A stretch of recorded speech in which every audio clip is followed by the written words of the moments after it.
What's up, guys? My name is Chris Tech Gaming, and today we're going to learn how to make some money on DoorDash. Now, as you can tell, this is not gaming content, and this is definitely not a DoorDash channel.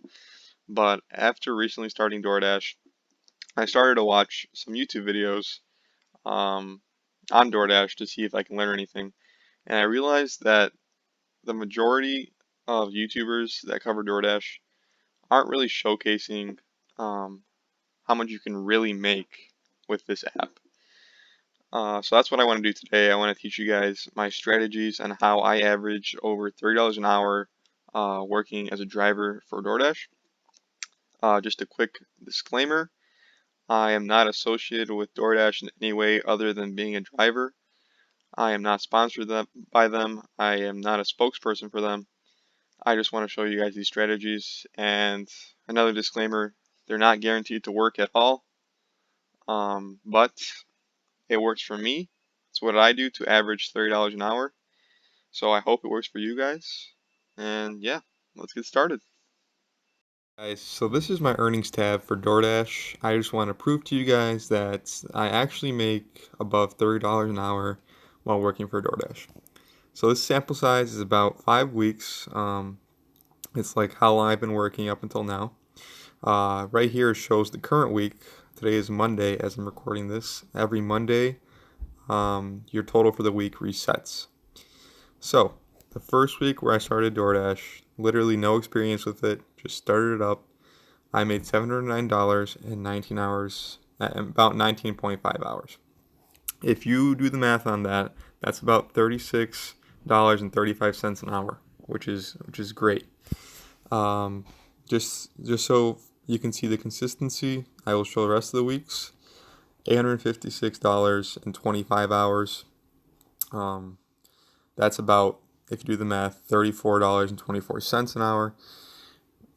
And here we go. The next week after that was almost $834 in 26 hours. Not as efficient, but still above $30. It's about $32 an hour. This week I didn't work as much and it wasn't really that efficient. I made about $533 in almost 19 hours, which totals out to about $28.40 an hour. And this, I will be honest with you guys, this week is a little bit skewed. I had a 250 referral bonus that came in this week. So if you take this amount here, 1,104 minus 250, you get 854. That's my real total, how much I really made driving. And if you divide that by 24 hours and 15 minutes, it's about $35.20 an hour. So I did the work, and if you average all those 5 weeks, it comes out to about $33.25 an hour, which honestly for working for DoorDash, that's amazing. That's really good. Hopefully it stays this way. Again, it is a small sample size of only 5 weeks, but I feel like that's good enough. I just wanted to prove to you guys that this is real. I am scrolling up and down on my phone. This is not Photoshop. So yeah, there's the proof right there. And now we can start the tips. What's up, guys? So you just watched my earnings tab on my DoorDash app, and you saw how much I make. You saw my hourly wage, which is about $33 an hour. What I want to do right now is show you how to achieve that mark. Just a quick disclaimer here. These results may vary. It's not guaranteed that you will make above $30 an hour using these strategies, but it does work for me, so I thought I'd share it with you guys. I hope it works for you guys, but again, it's not guaranteed that it will work for you guys. So, my first tip has to do with which orders to take. So, as you can see right here on the right, this is an example of when an order will pop up on your phone when you're dashing. These are the things it will include. So the 3 main things you want to pay attention to are the total mileage. This is from your location to the restaurant and the restaurant to the delivery.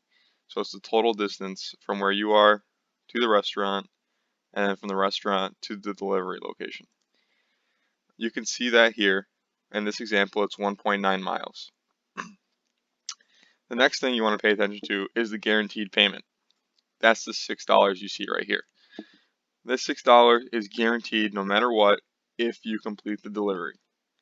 But let's say the customer likes you, maybe you delivered it fast. Well, in that case, he might increase the tip. Therefore, this number will be more. But like I said, it can only go up. It cannot go down. The next thing is the location of the restaurant and the delivery spot on the map. So here's the map. This will also pop up when you get an order. And you will see your location, the restaurant's location, and the delivery location. You can't really see it, it's behind the decline button. But yeah, it will show you that. So pay attention to that. It'll also show you a route from your location to the restaurant and to the delivery location. Um, so those are the three main things you want to look out for when you see an order pop up on your phone. Also, just quick tips. This is an accept button. You can either accept the order by clicking this, decline it by picking this button right here, and you usually have about 40 seconds to make your decision. And yeah, the next, building off that, would be some tips I have based off you guys paying attention to those three things I mentioned before. So, try not to take an order over 6 miles. You can. It's it's not the end of the world, but I found it most efficient to take orders that are less than 6 miles. Sometimes I do take orders over 6 miles if it's in the direction I want to go anyways, like if I want to go back home or something like that and it's in the direction of my house, then sure, I'll take the order over 6 miles. But time-wise, it's better to just do shorter orders. You get to do more orders um, with your time. So I recommend doing stuff that less than 6 miles. The next thing is try to average at least $2 per mile. So that means like, let's say you got an order for $10 and the distance was 5 miles. The you would do the amount given for the order, which is $10 divided by the distance, which is 5 miles, which equals 2. So try to do the math on every order you get. Try to make sure it's at least $2 a mile. You might have more, you might have less, but try to aim for $2. Also, pay attention to the restaurant and delivery location on the map.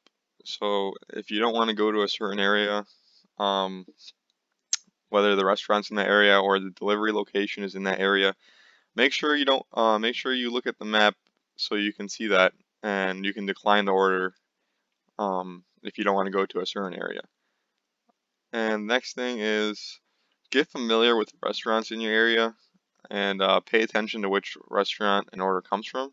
So this is really like you can't really know this right away. You have to have some experience doing DoorDash, going to these different restaurants. But once you have some orders under your belt, you'll know which restaurants are slow, which ones are always busy, where you have to wait a lot. Try to avoid those ones because time is money, literally. Like the more orders you can do in an hour, the more money you'll make per hour. So try to stick with the restaurants that you know are fast, the food's almost ready all the time. So yeah, try to keep a mental note about those restaurants. And guys, like I said, do not be afraid to decline orders if they're not meeting these criteria I have listed here. There's nothing wrong with declining orders. You do have an acceptance rate, but as it you can still decline the orders. It's not the acceptance rate does not affect your standing with DoorDash as far as I know. Uh, so as long as you keep it like a decent amount, I think you'll be fine.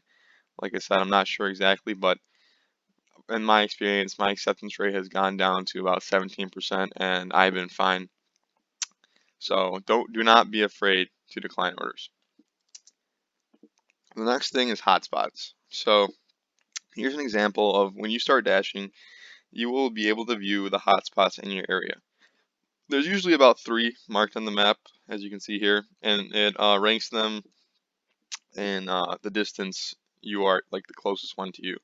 So it's not like this one's more busier than these two, it's just this one's the closest to you.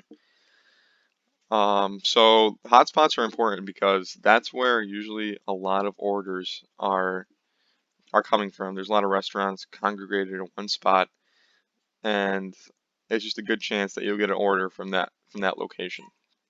So with that being said, try to start at a hotspot or a near one, usually within a mile radius of a hotspot. So when you start dashing, try to be around those. And let's say you get an order from a restaurant, a hotspot. You take that order and you deliver it maybe 4 miles away. You're not near the hotspot anymore. You're kind of in the middle of nowhere. Do not be afraid to drive back to the hotspot because most likely you're not going to get another order and you're just going to be sitting there, which you don't want to do. So don't be afraid to drive back to the hotspot, even if you're driving for free technically. That's kind of why I try to average $2 per mile. That way, even though I drove 4 miles there, I still have room to drive back. The next thing is peak pay hours. This is probably the most important thing for me to average above $30 an hour. Try to avoid driving without peak pay bonus. The peak pay bonus is, here's an example right here. Let's say we look at Monday, 4 to 9 p.m. There's a plus $6 bonus. What that means is that for every order you complete within this time frame, you will get an additional $6, and that's for every single order. So usually DoorDash pays you about $3 as a base pay. No matter what, they'll pay you $3 usually. So you'll get that $3 when you complete the order, but if you do it within this time frame, you'll get an additional $6, which equals $9, and then whatever the tip is if the customer tips you. So as you can see, that's a huge bonus, and that's for every order that you guys do. You'll get an additional $6. So in my opinion, it's not worth it to drive without a bonus. So try to find times where you're available to drive with a bonus. It's not the worst to drive without a bonus, but it's not really worth it. You're definitely not going to make above $30 an hour if you're driving without a bonus. The peak pay bonuses range from about $1 to $6. Um, so pay attention to that too. Just because there's a $1 bonus doesn't mean that's the best option. I try to do a minimum of at least $3 for a peak pay bonus, but again, you can do it less than that. It's better than not doing a bonus at all if that's the only thing you guys have in your area. Um, and just pay attention to what time again the peak pay bonus is. You don't want to miss it, or you don't want to accidentally drive thinking you have a bonus and you don't. So pay attention to that. It'll be in the promotions section. When you open up DoorDash, you'll see it. It's hard to miss. So yeah. Finally, location and scheduling. So before starting a dash, the map will show you which region you're in. And you can only dash in the region you're in. If you want to dash in another region, you have to physically drive there and the location keep track of where you are, so you can't dash if you're in a different region. The region is going to be highlighted in 4 different colors depending on how busy it is. I've listed them here. If it's gray, that means there's very little orders or no orders at all, and you cannot start a dash. It will not let you start a dash. If it's light red, you will be able to start a dash, but it will be very slow for you. You might not get as many orders, you might be sitting a little bit, even if you're in a hotspot. And if it's just a normal shade of red, it'll be steady. You'll be getting orders. You might sit a little bit, but you'll still be getting a decent amount of orders. And dark red is very busy, and you will be getting orders left and right. Maybe every like 15 seconds, you'll get an order. If you're assuming you're declining them. But yeah, it's very busy, so that's probably the best time to go. But again, these these times where it's busy or not busy, they change very frequently. Yeah, which leads me to this point right here. Avoid driving to another region if yours is gray. So if yours is gray, you cannot dash. Try to avoid driving to another region because the activity of the regions change very quickly.